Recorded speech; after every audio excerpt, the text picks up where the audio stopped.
Artis Indonesia yang juga dikenal sebagai produser dan sutradara, Lola Amaria, saat ini berada di kota New York. Selama hampir 2 bulan, Lola bersama asisten produser Gia Partawinata sedang mempersiapkan produksi film terbaru yang rencananya akan diproduksi pada tahun 2022 nanti. Lola juga harus bertemu dengan beberapa produser dari mancanegara, sekaligus membangun jaringan film internasional. Sebagai produser dan sutradara, Lola dikenal dengan karya-karya film yang mengangkat berbagai isu-isu sosial, ekonomi, politik, toleransi, hingga perempuan. Dalam VOA Creative Talk.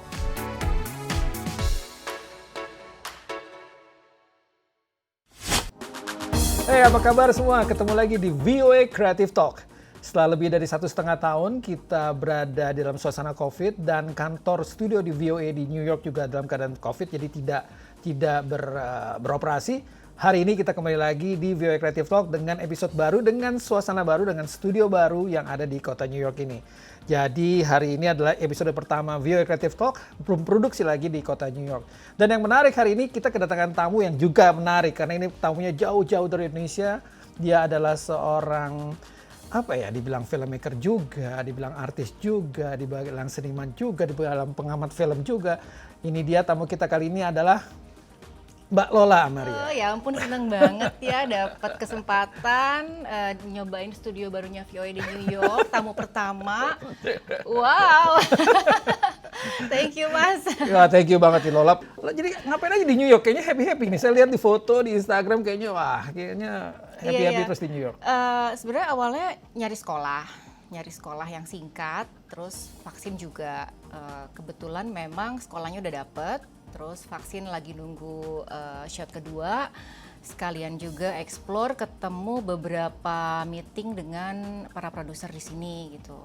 Awalnya memang karena agendanya ada meeting dengan beberapa produser yang mereka nggak bisa pergi ke Indonesia karena masih di blok ya. Produser dari Amerika atau dari mana? Dari Amerika. Dari Amerika, tidak bisa ke Indonesia karena dalam kondisi COVID. Iya, akhirnya kamu kan bisa kesini, kamu aja yang kesini gitu. Akhirnya masih punya visa nggak yang berlaku? Masih, oh ya udah.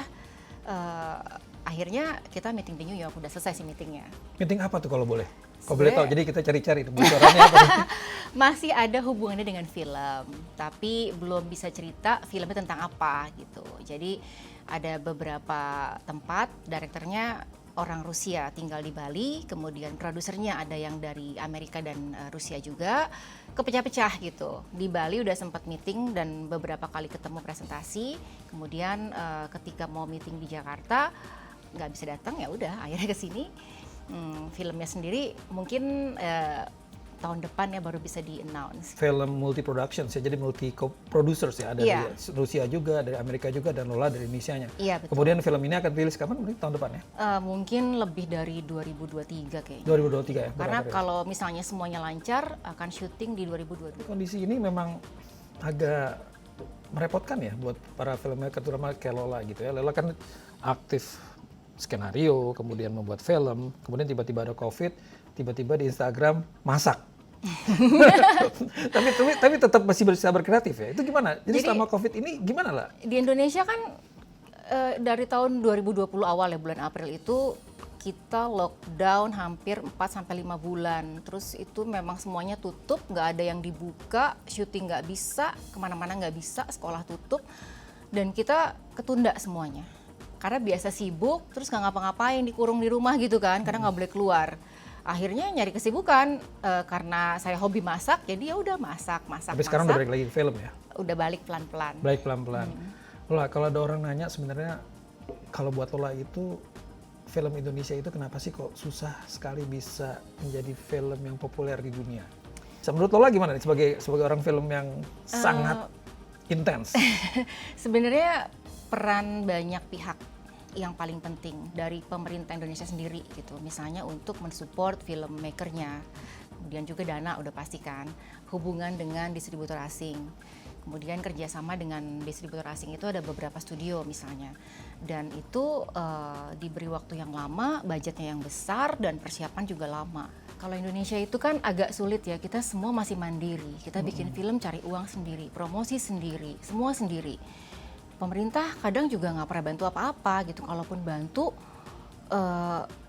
apa ya, birokrasinya ribet banget Betul. gitu. Jadi akhirnya film Indonesia kayak nggak akan pernah bisa keluar dari mana-mana kecuali kita yang berusaha sendiri. Tapi filmnya Lola juga banyak yang diputar di luar negeri kan? Banyak itu juga usaha sendiri. Usaha sendiri tuh? Iya, jadi misalnya sejak dari film 5 katakanlah, keliling-keliling itu kemana-mana. Juga sebelum film mulai karena saya punya banyak teman di luar, jadi sebelum rilis udah kasih gitu. Saya lagi mau bikin film, temanya ini, kira-kira kalau misalnya menarik untuk negara kalian, silahkan di arrange nih. Biasanya kalau di luar negeri kan nggak kayak Indonesia, besok ya, lusa ya, minggu depan ya.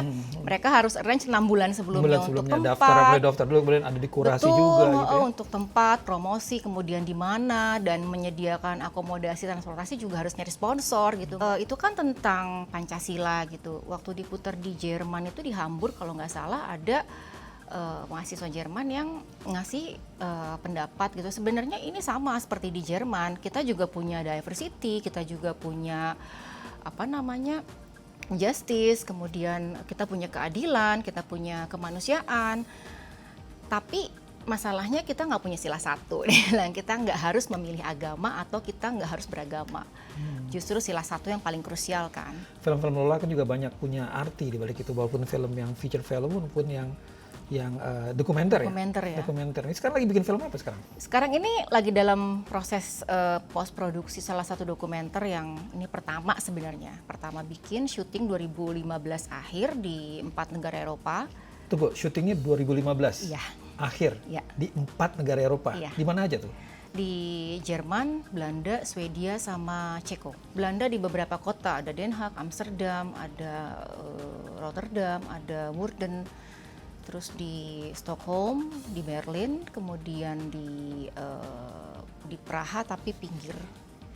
Dari tahun 2015 sampai sekarang, berarti udah 6 tahun proses 6 film. tahun, Tentang apa tuh, Lola? Ini belum bisa diomongin juga karena temanya tentang para eksil yang tahun 65 itu nggak bisa pulang. Tapi yang menarik, Lola bikin film dari tahun 2015 sampai sekarang. Ini belum selesai. Belum. Apa kendalanya lah? Kita memang risetnya 2014 malah, setahun lebih sampai 2015 pertengahan. Kemudian bikin bikin resume untuk kayak apa ceritanya nanti gitu. Jadi memang 10 narasumber ini udah di atas 70 tahun umurnya. Wah. Waktu itu saya mikir nih, kalau nggak tahun ini pasti mereka lewat gitu. Sayang sekali kan, dapat materi yang bagus saat riset, ketika mau syuting tunda-tunda pasti nanti nggak dapat momen gitu. Akhirnya memaksakan diri seadanya, bawa 5 kru aja, sama saya berlima. Kita bulan Oktober kalau nggak salah, Oktober, November, Desember sampai Januari awal pergi dan nge-shoot semua narasumber itu. Tapi satu sebelum kita syuting udah meninggal.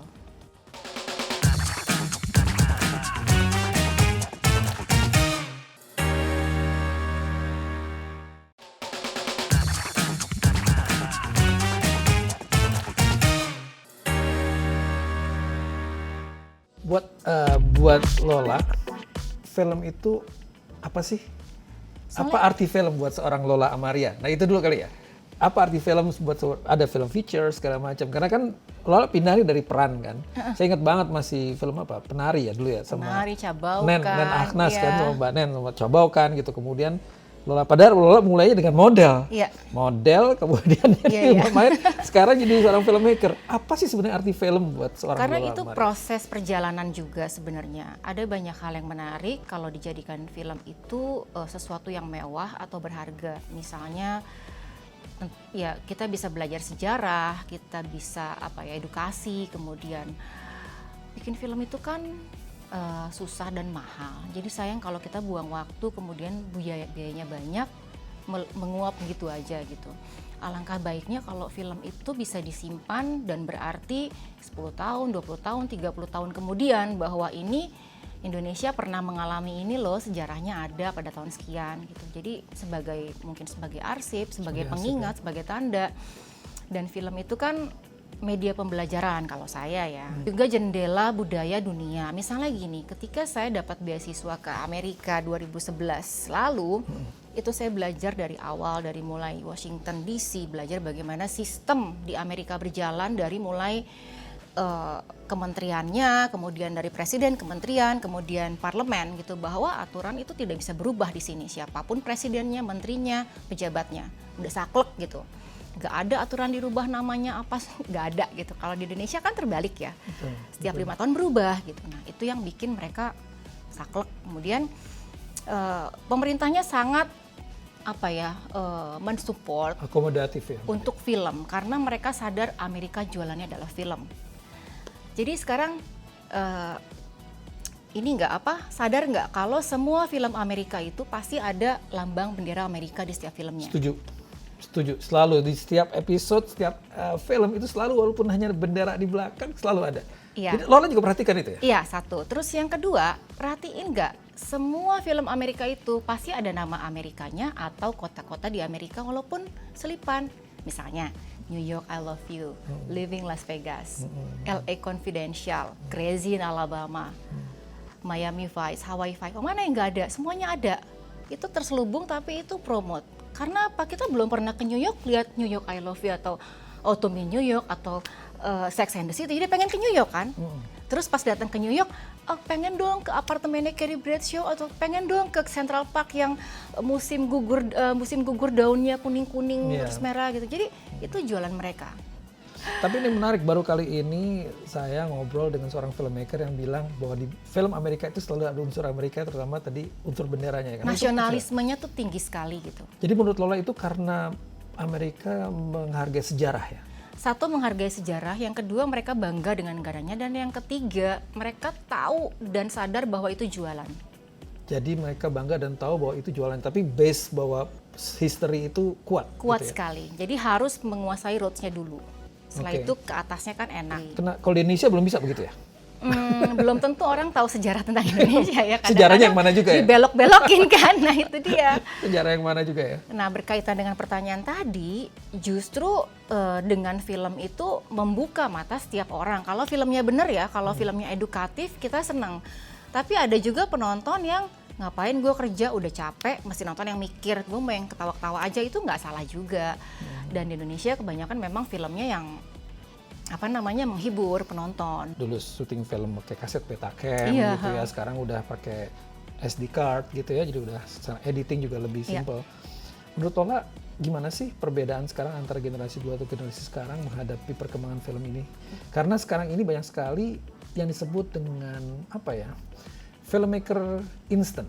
Generasinya instan, terus teknologinya juga udah ditunjang. Nah kalau kita kan dulu sulit ya, sekolah film jarang, terus orang yang produksi film sedikit, susah banget mau magang misalnya, terus alat-alat juga mahal.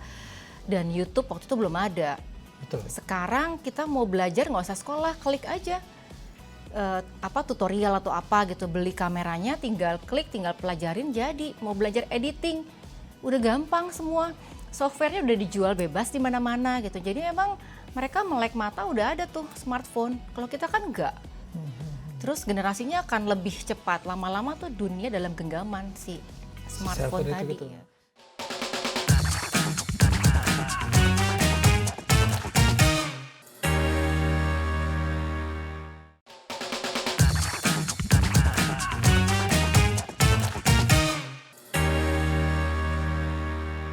Kalau buat Lola sendiri, buat bangsa Indonesia gimana? Buat anak-anak muda Indonesia gimana? Supaya tetap bisa catch up. Kayak misalnya Korea itu kan sudah melakukan tuh dengan Squid Game, dengan BTS. Artinya industri kreatif popnya udah cukup bagus gitu, mereka tertata. Indonesia ini gimana menurut Lola nih? Mungkin seperti Korea itu jelas sekali bahwa K-pop mereka punya icon, dan pasti G2G-nya dengan Amerika misalnya juga kenceng ya. Dan itu kalau udah bicara level atas, ke bawahnya pasti akan ikut. Ekonominya, budayanya, semua akan ikut.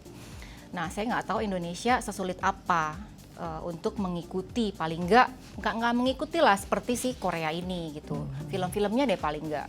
Nah ini film Indonesia saya juga masih dikit gitu ya. Dan kalau masuk pun juga masih sangat ceritanya juga masih sangat segmented.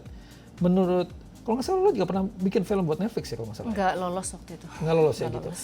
Menurut Lola sendiri sebagai seorang pengamat film Indonesia, ini gimana sih caranya supaya in general gitu loh, kita bisa memajukan film Indonesia melalui anak-anak muda ini gitu. Bagaimana mereka bisa memanfaatkan dunia digital ini gitu. Mungkin filmmaker tuh ada banyak jenis dan ada tersebar di mana-mana. Mungkin tidak semua dari mereka tahu ada informasi Netflix sedang mencari film Indonesia atau sedang pitching.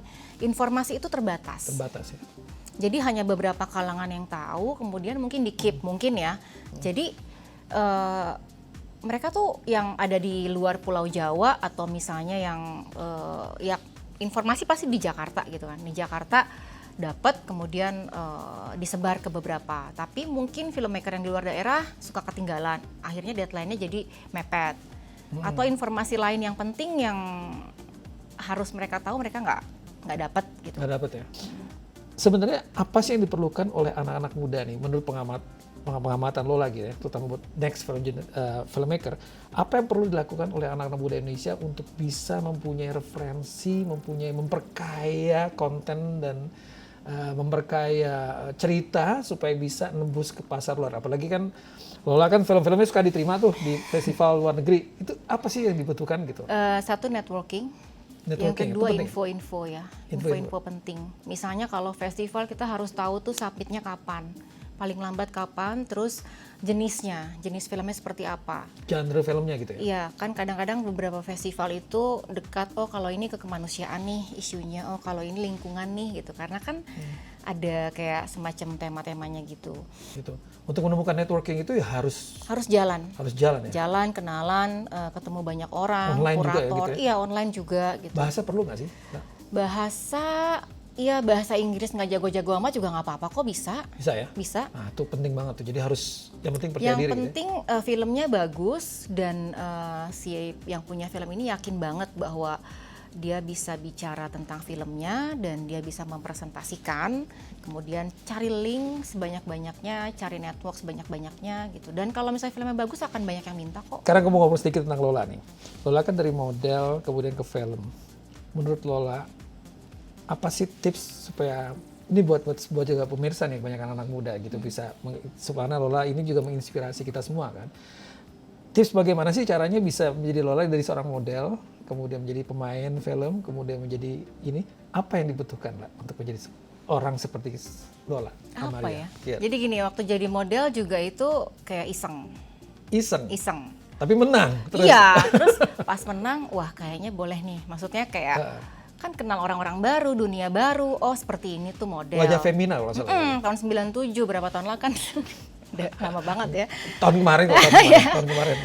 Akhirnya banyak kenal dari dunia mode, fashion gitu. Oke, emang nggak bakal mungkin jadi model karena postur juga nggak tinggi, terus nggak mungkin jalan di runway juga kan. Tapi untuk foto-foto produk apa segala macam, oke lah pada zaman itu. Kemudian merambah ke film. Nah dari film juga baru lagi nih kenal orang-orang film, kemudian sistem dan acting cara dulu kerjanya. Ya acting dulu. Di Cak Baukan itu. Tapi kan. Tapi nggak pernah belajar acting kan? Atau gimana? Atau pernah belajar acting?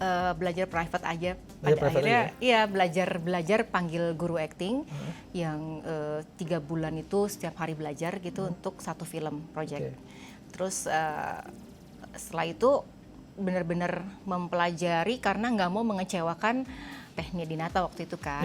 Oke, kayaknya nggak bakal laku lagi nih ke depan.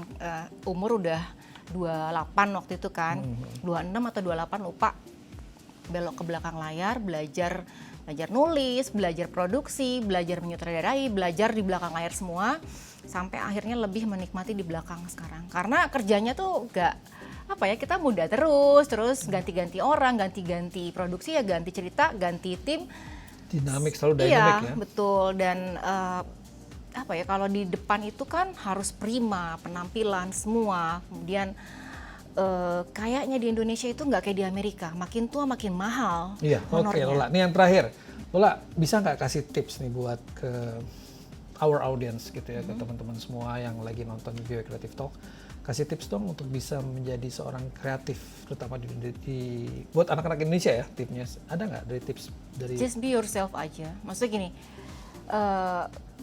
Kita harus membuat sesuatu yang kita yakin menurut kita bagus, menurut saya bagus, menurut kamu bagus gitu. Karena itu yang bisa jadi ciri khas dan bertahan sampai kapanpun gitu. Oke Lola, thank you banget. Sama-sama, Sama-sama, Mas. dan ya, itu dia pertemuan kita kali ini dengan Lola Amaria di studio baru VOA dan episode yang pertama di era COVID ini di studio. Thank you semua. Sampai ketemu lagi di VOA Creative Talk episode mendatang. Bye-bye. Bye.